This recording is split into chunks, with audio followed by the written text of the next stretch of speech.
Então, pessoal, hoje a gente vai estar falando do continente asiático, esse continente que tem várias paisagens marcantes, várias coisas assim para a gente conhecer a respeito do seu tamanho, da sua população, das suas paisagens climáticas. Tem muita coisa para a gente falar sobre a Ásia, além das questões políticas e econômicas que a gente vai ver mais para frente, ok? Então, o que mais define o continente asiático seria a palavra contraste. Por quê?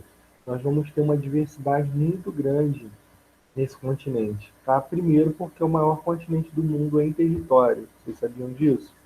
Tá? O território asiático é o maior do mundo. Só para você ter uma ideia, ele está a Rússia, que é o maior país do mundo em território. Está aqui, ó, está passando a setinha, tá vendo? Tem a parte asiática e a parte europeia da Rússia. Lembra os montes Urais aqui fazendo essa divisão? Então, nós temos o maior território de país, tá, na Ásia, e nós temos também a maior população asiática, que é a maior do mundo também, que está aqui na China e na Índia, que é a segunda população maior. Tá? Então, a China e a Índia são. Desculpa aqui, gente, para o Sudeste Asiático. A China e a Índia são as duas maiores populações, né, que nós vamos ter aí no mundo. Tá? As duas junto, e até mesmo a população da Ásia, tem a maior parte da população do mundo, tá? Nesse continente. Então nós vamos ter assim, muita diversidade climática também, que a gente vai falar mais lá na frente. Só que para a gente iniciar, falando dessas questões, só para você ter uma ideia da diversidade, até mesmo em relação ao clima, porque a gente vai falar de uma variedade de um clima chamado clima de monções daqui a pouco, que tanto ele deixa um período seco, tá, do ano, como ele pode deixar também um período muito chuvoso, com as áreas suscetíveis a alagamento. Tá? Então, por exemplo, aqui a notícia está falando para vocês de enchentes que deixaram mais de 1.000 mortos no sul da Ásia. Essas enchentes aconteceram em agosto de 2017, isso é muito comum ali no sul e no sudeste asiático. Tá? Essas monções de chuvas, elas vão de junho a setembro. Tá? Depois eu vou explicar por quê. E com essas questões que acabam inundando as cidades costeiras, as cidades ao longo dos rios, acaba gerando alguns problemas, como falta de água potável, falta de comida para a população, gera doenças, depois muitas pessoas acabam morrendo. Vocês sabem que quando tem enchente, isso pode gerar vários tipos de doenças. E a morte, em 2005, que foi uma enchente também terrível que teve ali na cidade de Mumbai, na Índia, ocasionou mais ou menos 1.000 mortes, só em Mumbai. Tá? A cidade ficou sem abastecimento de água, sem comunicação, sem meio de transporte, para você ver como é que causa danos tanto à população quanto à economia do país em si. Tá? Então, para você ter uma ideia, também houve perdas, e sempre há perdas quando tem essas chuvas de monções, nas plantações. Em 2005, foram 1 tonelada de arroz que foi perdida. Foi perdida. Tá? Então, assim, são problemas que acontecem, fenômenos naturais. É lógico que ele também você tem uma concentração urbana, uma concentração populacional nessas grandes cidades, e isso acaba gerando uma urbanização, tá? Acelerada, e acaba gerando também bolsões de pobreza, né?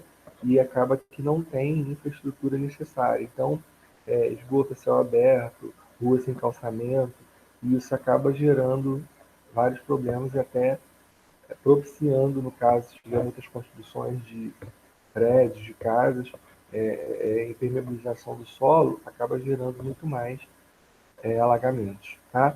Mas, em contrapartida, nós tivemos um outro problema já na China, tá? Que a gente vai ter a seca do rio Yangtze, que é o rio mais longo da China, né? E foi a pior seca durante 50 anos. A gente está vivendo um problema parecido, só que não é por causa do clima de monções.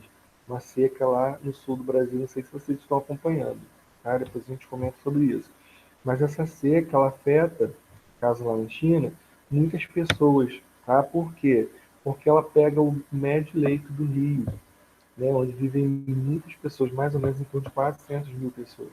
tá? Porque a China tem mais de 1 bilhão de habitantes, para você lembrar disso, tá? Então ela acaba mexendo com a questão da irrigação, se não tem água, a irrigação fica comprometida, então a produção de alimentos também fica comprometida e gera um problema, porque quando vierem as chuvas de monções, o alagamento será maior, porque o solo também está compactado devido à seca. Tá? E aí o que o governo chinês teve que fazer? Liberar a água das represas lá da usina de Três Gargantas que produz energia elétrica, que hoje é a maior do mundo. Né? A usina de Itaipu no Brasil era maior, hoje não é mais, tá? Porque a China fez essa maior. Até que tudo bem? Então aqui vocês vão ver ó, as características, tá? Em desenhos de alguns países aqui da Ásia. Tá vendo esses barris aqui, ó? Aqui vai lembrar que a região tem o quê? Quem sabe? Aqui, quem sabe qual é essa região? É o Oriente Médio, tá? Então aqui tem muito petróleo, a gente vai falar um pouquinho sobre isso também. Ó, o Japão, tá? Coreias, aqui o Sudeste Asiático, Tailândia, Indonésia, e por aí vai, tá? Então vamos avançar mais um pouquinho. Então, o que acontece? A natureza, ela sempre vai estar influenciando a história das civilizações. Por quê? A partir dela, a civilização, as pessoas, né, os grupos humanos foram habitando os lugares, habitando a geografia dos lugares, dependendo da geografia. Por quê? Ao longo dos rios que as pessoas vão se estabelecendo, tá? Então, o que acontece? As pessoas vão precisar de água potável. Então, nesse exemplo aqui que vocês estão vendo, o Mar de Aral, na verdade ele é um lago, tá? Ele fica também ali na parte central da Ásia. Ele é um lago de água salgada, tá? Ele, na verdade, ele surgiu ao longo, ou melhor, no final de rios, Armudária e Cirdária, tá? O que acontece? Devido a projetos de irrigação da antiga União Soviética que nós já estudamos, esses rios foram desviados para a plantação de algodão. Aí, o que foi acontecendo ao longo do tempo? Ó, olha a quantidade de água que tinha em 57, olha como é que ficou aqui em 82, tá? E olha como ficou no ano 2000, vendo a seca, essa parte amarela aqui é a área seca e o azul é onde tem água ainda. Olha só como ficou agora em 2015. Deve ter menos ainda, é claro. Tá? Então, assim, só para a gente lembrar, é o maior continente, tá, em território, é o maior continente em população também, tá? E, assim, uma diversidade cultural muito grande, uma diversidade climática muito grande, que a gente vai ter vários tipos de climas, a gente vai ver daqui a pouco, tá? A gente vai falar também das sub-regiões. Então, assim, o que marca o continente asiático é a palavra diversidade e contraste, tá? Porque, ó, diversidade na natureza, você vai ter desde climas quentes a climas de invernos rigorosos, como na Sibéria, né? Você vai ter várias etnias diferentes, né? Grupos étnicos. Só na China você tem várias etnias, tá? Você vai ter diversidade cultural dentro do mesmo país. Por exemplo, na Índia você tem muçulmano, você tem hinduísta, né? Então tem uma diversidade muito grande, diversidade política, tá? E uma diversidade econômica muito grande. Você vai ter países ricos, países pobres, dentro do mesmo país você vai ter pessoas pobres e ricas, então países com alto IDH, países com baixo IDH. É um continente muito grande para a gente poder estar falando, tá? Então, avançar mais um pouquinho, a divisão regional desse continente, tá? Então nós vamos ter aqui, ó, no livro de vocês está dividindo com menos regiões, sub-regiões, tá? Então está dividindo com 4 sub-regiões, tá? Que foi agrupando aí. Ó, só para vocês terem uma ideia, o Oriente Médio, tá? Por exemplo, países como a Arábia Saudita, né? Aí você tem o Irã, o Iraque, né? Esses países fazendo parte de Israel, do Oriente Médio, países que têm muito petróleo, que têm culturas assim, a maioria delas baseadas no islamismo, né? Mas nós temos ali Israel também, né? que já é judaísmo, temos também alguns cristãos ortodoxos, então tem uma mistura assim, religiosa muito grande ali, tá? Aí você tem o norte asiático, que a gente vai chamar de Ásia Setentrional. No livro de vocês, colocou o setentrional, o norte da Ásia, junto com a Ásia Central. Aqui é a parte da Rússia, né? Aqui nós temos países como Cazaquistão, né? Uzbequistão, esses países estão aqui mais na parte central, tá? Aí no livro de vocês está colocando aqui o sul e o sudeste asiático juntos, tá? Onde tem a Índia, Bangladesh, pega a Tailândia, Indonésia, por aí vai, tá? E nós temos também o extremo oriente, vai pegar China, Mongólia, Japão, Coreias, ok? Então essa é a divisão regional. Mais para frente a gente vai estar vendo melhor, vai estar falando individualizados cada sub-região dessa, tá? Então só para lembrar que o continente asiático, do ponto de vista geográfico, é unido à Europa. A Europa está aqui, tá vendo? Esse pedacinho aqui cinza é unido à Europa. A gente chama, alguns autores chamam de Eurásia, né? Porque na verdade é uma única massa continental. Mas por questões históricas, vocês sabem que questões étnicas históricas separam a Europa da Ásia. E aí você vai ter os montes Urais aqui separando a parte da Rússia europeia da parte da Rússia asiática. Nós já falamos sobre isso nas aulas anteriores, ok? Na verdade, isso é uma divisão imaginária, tá? Isso aí foi feito pelo homem para poder ocupar os espaços que existem aqui nessa região. Mas, na verdade, é uma massa, se você olhar do espaço, tá? É uma massa única que tem ali, tá bom? Então, nós vamos avançar mais um pouquinho. Olha as paisagens, né?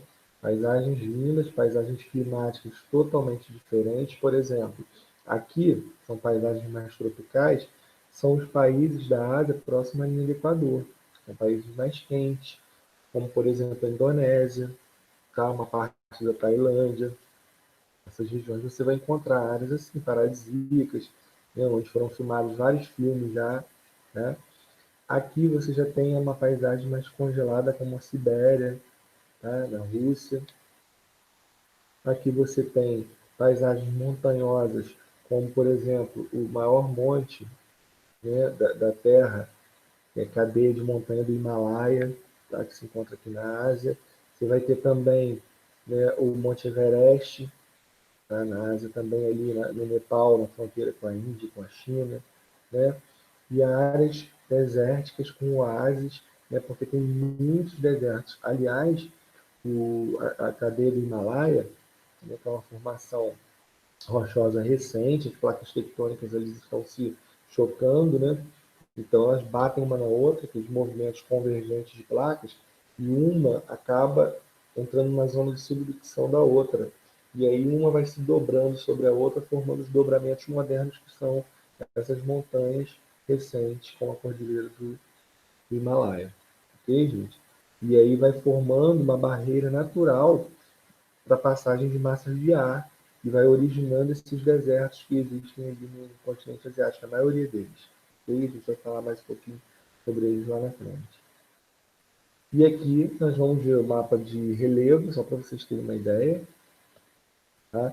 Então, ó, Cordilheira do Himalaia, Planalto do Tibete, tá vendo? Olha o Monte Everest aqui. Observem bem aqui comigo. Tá? Aí você tem áreas desérticas, áreas de planaltos, tá vendo? Essas áreas aqui mais verdes são áreas de planície, geralmente ao longo de rios, tá vendo?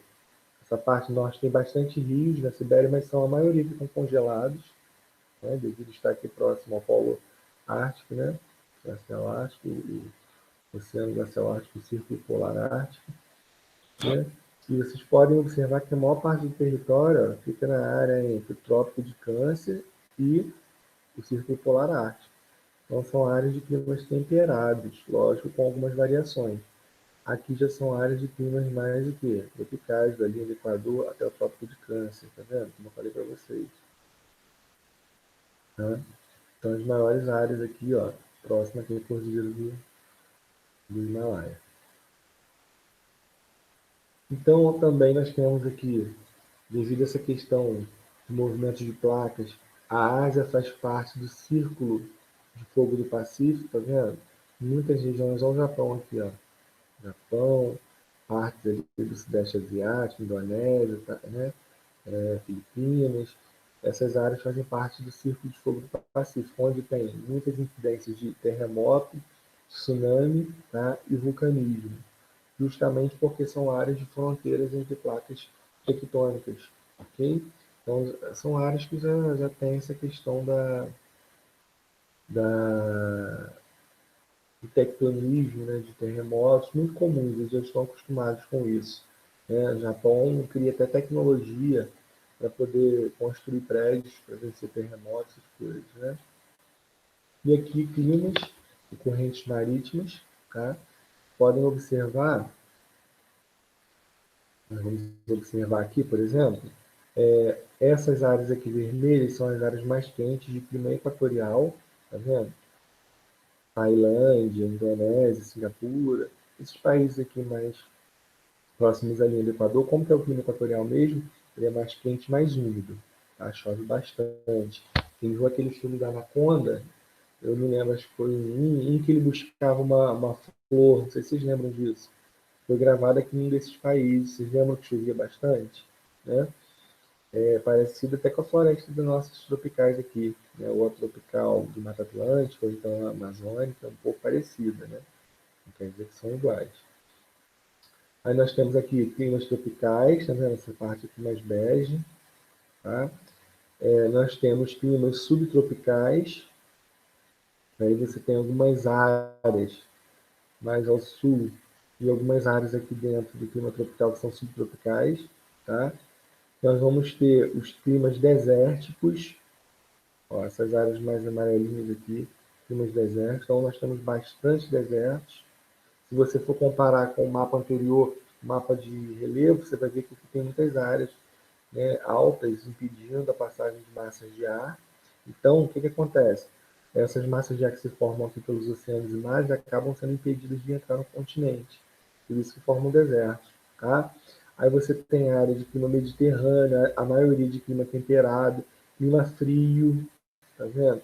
Clima polar, que é mais rigoroso ainda. Tá? Então, assim, tem época do ano, no inverno, que chega a 40 graus negativos, para você ter uma ideia. É uma variedade muito grande de clima, tá vendo? Também é o maior continente do mundo, né, gente? Então, ele vai, né, desde 10 graus a partir da linha do Equador, tá? Em direção ao norte, ó, chegando a atingir mesmo o polo norte, bem próximo do Ártico, né, do mar, do Oceano Glacial Ártico. Ok, gente? Essa diversidade climática. Agora, de paisagem natural, nós temos vários, como mostrei também lá no início, né? A tundra, aquela vegetação rasteira, que se desenvolve no curto verão, tá? Lá na Sibéria, lá na Rússia. Né? Ela é rasteira porque ela foi congelada a maior parte do ano. Tá? Então, são flores, são musgos, líquens que se desenvolvem ali. Nós temos uma vegetação de coníferas, a maior floresta de coníferas do mundo. Tá? Está aqui na Rússia, apesar de estar sendo muito devastada. Lembra que coníferas são as taigas, são aquelas florestas de pinheiros, da família dos pinheiros. Né? Floresta temperada, essa parte verdinha, né? Nós temos aqui, ó, floresta temperada, com aquelas florestas dos bosques que a gente vê em filmes europeus, né? Até mesmo os contos de fadas, por aí vai. Só que, gente, vocês têm que ter uma noção. Eu estou falando das paisagens originais. Como aqui é uma área que tem uma população muito grande, já foi bastante urbanizada, né? As pessoas vivem por aqui, industrializada também. Então, essas vegetações, a maioria delas, já foram desmatadas. Tá? Poucas paisagens existem ainda. Pradaria, vegetação mediterrânea, por aqui, né? A gente tem pouca vegetação mediterrânea também, né? As pradarias, essas partes mais amarelas aqui, são aquelas vegetações tipo um campo, só que ao invés de ser um campo verde, ele é mais seco, tá? As estepes também, tá? Nessas regiões são mais secas.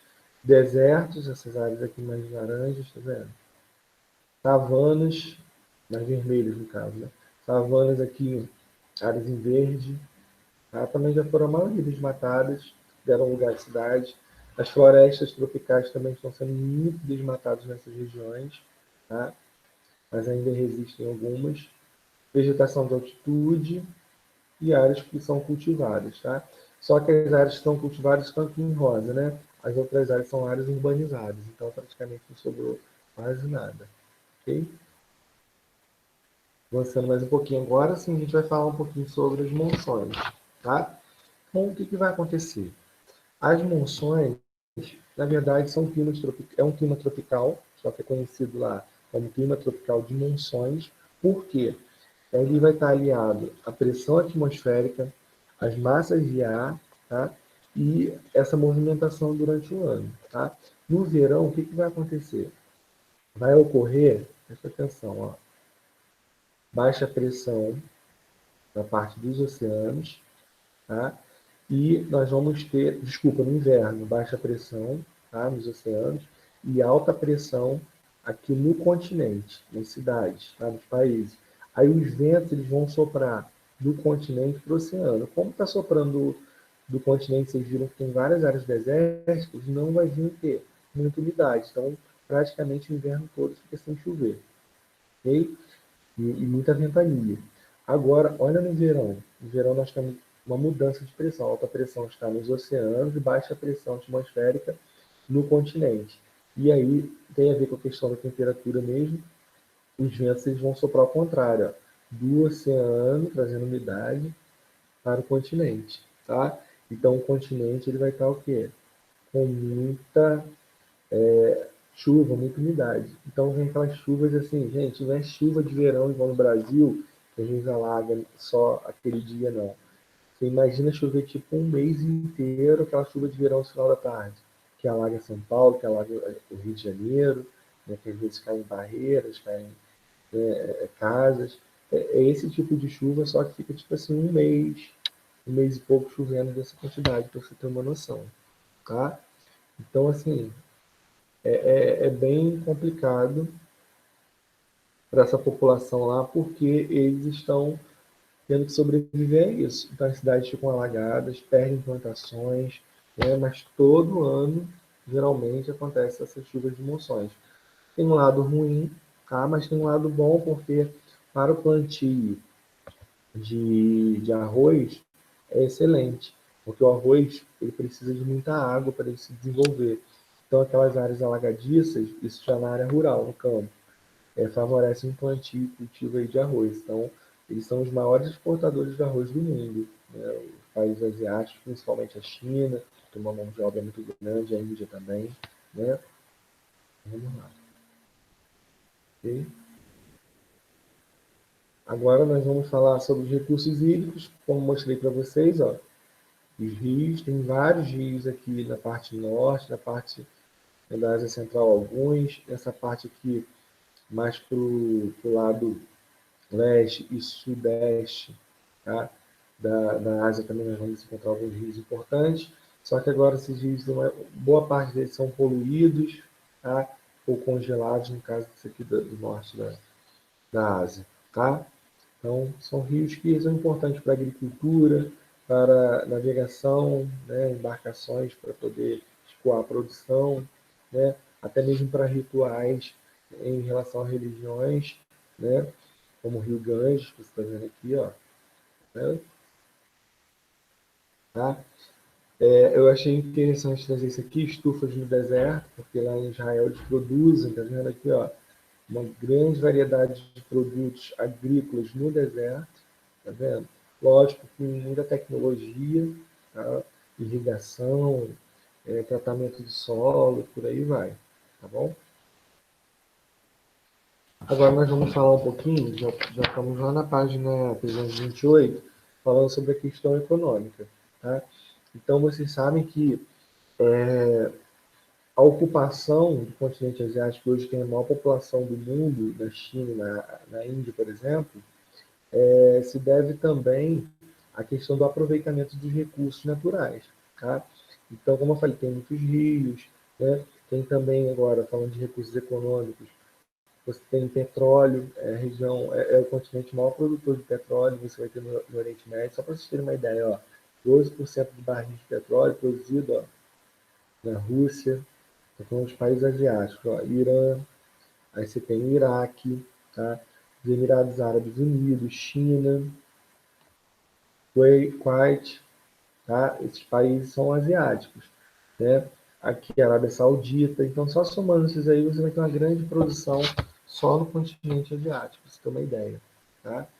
Então a Arábia Saudita com uma grande vantagem em relação à venda dos barris, para vocês terem uma ideia, né? Então é uma região que já repararam que tem muitos conflitos, o mundo todo fica de olho nessa região, principalmente no Oriente Médio, os Estados Unidos que tem uma hegemonia muito grande no mundo, sempre fica de olho no Oriente Médio, tem bases militares espalhadas por lá. Também a China e a Índia são grandes produtores de ferro. A página 328 mostra isso. Ó. A China como o terceiro maior produtor de ferro, depois da Austrália e do Brasil, e a Índia também como o quarto maior produtor de minério de ferro. Então eles têm tudo que é necessário à industrialização. Tem petróleo, tem carvão mineral, tem minério de ferro, tem uma população grande, né, que vai ser a massa de trabalhadores. Ok? Então vamos lá.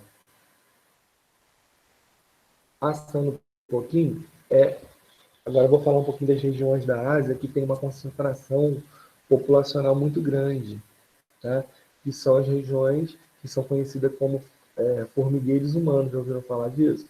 Tem tanta gente, você imagina.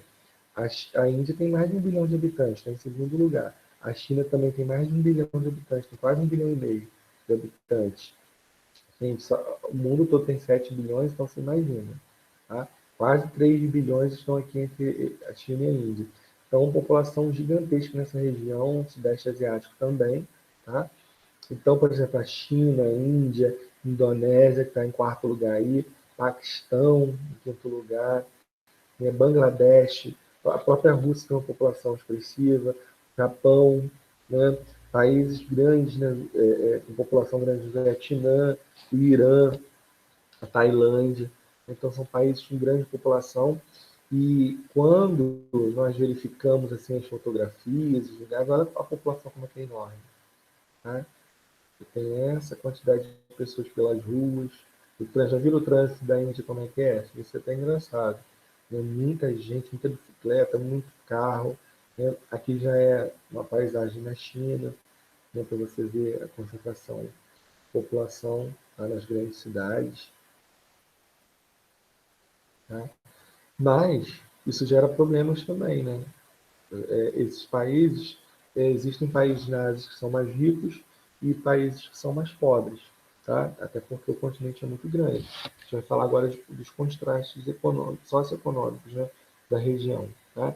Para você ter uma ideia, o PIB da China é o segundo maior do mundo, só fica atrás dos Estados Unidos. É o país que dois, né, que mais comercializa ele e os Estados Unidos que mais comercializam no mundo inteiro. Eu vendo essa questão da pandemia agora, a questão de saúde, suprimentos para vender, a China está vendendo para o mundo todo, né? Respiradores, por aí vai. Tá? Então, assim, é o maior PIB da Ásia, tá? Tem mais de 13 bilhões aí, tá vendo? De dólares. Depois vem o Japão, olha o Japão aqui, ó, são ilhas, tá? Arquipélago. Depois vem a Índia, em terceiro, estou falando só dos asiáticos, tá? Depois vem a Coreia do Sul, aqui ó, perto do Japão, a Coreia do Norte está aqui, ó. Tá? Aí depois vem a Rússia, mais para cá para o norte. Depois você tem a Indonésia, tá? Aí por aí vai, Arábia Saudita, Casa do Petróleo, né? Taiwan, Tailândia e Emirados Árabes Unidos, tá? Geralmente as economias mais baseadas no petróleo, países que estão se industrializando recentemente e tiveram muitos investimentos externos de multinacionais americanas e multinacionais europeias, tá? Pra vocês terem uma ideia.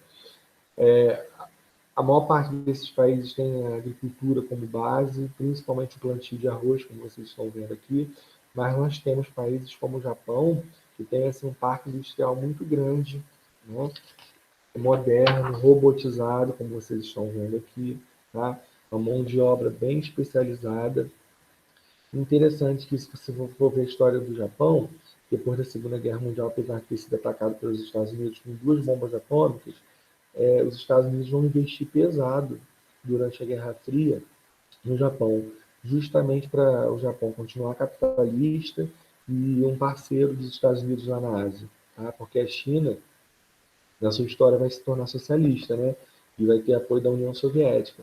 Então ali ficou um contraponto. Então os Estados Unidos investiu bastante ali no Japão para ele se tornar uma potência. Só que os japoneses foram investindo em educação, então eles produziram suas próprias tecnologias, né, para vencer suas barreiras internas que tem pouco, eles têm pouco espaço, né? Então assim, o desenvolvimento da China e da Índia também vão estar atrelados às condições naturais, porque eles são países grandes e têm muitos recursos naturais, diferente do Japão, né, por exemplo. Né? Tem muito petróleo, tem muito carvão mineral, tem muito minério de ferro, então isso ajuda no processo de industrialização. E tem uma população muito grande também que serve como mão de obra. As empresas multinacionais estão indo mais para lá, desde a década de 80 para cá, 70 mais ou menos, devido a essa mão de obra barata, que é uma mão de obra que você paga baixos salários, né? Então também nós temos os tigres asiáticos, ó, Índia e China, tá, como dois grandes crescimentos mundiais. Mas aqui você vai ver, tá vendo? Os tigres asiáticos. O que são os tigres asiáticos? Países que tiveram um crescimento muito grande aqui na Ásia nos últimos anos, década de 90, da década de 2000. Então, a Singapura, Hong Kong, Taiwan e Coreia do Sul. Ok? São áreas de grandes investimentos, grandes multinacionais foram para lá. Ok? Então, se desenvolveram muito, se urbanizaram rápido. Tá? Nós vamos ter também algumas multinacionais ó, nesse cenário, mas nós vamos ter algumas barreiras. Por quê? Uma barreira ao desenvolvimento, porque a maioria desses países também foram colonizados, né, na Ásia, pelos europeus, pelos americanos. Né? Então, são países que foram explorados pelos recursos, as multinacionais continuam lá explorando, né, a sua população. Além disso, tem instabilidade política, vários presidentes já foram derrubados, né, tem revoltas populares, então assim, são países que enfrentam essas barreiras para o crescimento. E aí vai gerar o quê? Desigualdade social, ok? Mas tem mão de obra barata que atrai ainda essas multinacionais, né? E recursos naturais. Ok, gente? A gente vai fechar nossa aula aqui hoje, tá? Deixa eu só.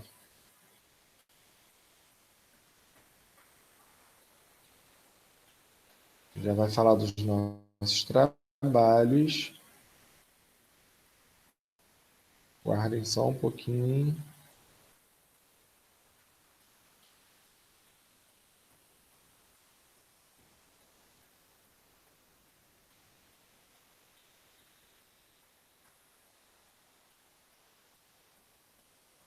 Estou parando a apresentação aqui, que eu já vou falar com vocês sobre o trabalho e vou ver se vocês têm alguma dúvida. Estou rompendo aqui em gravação.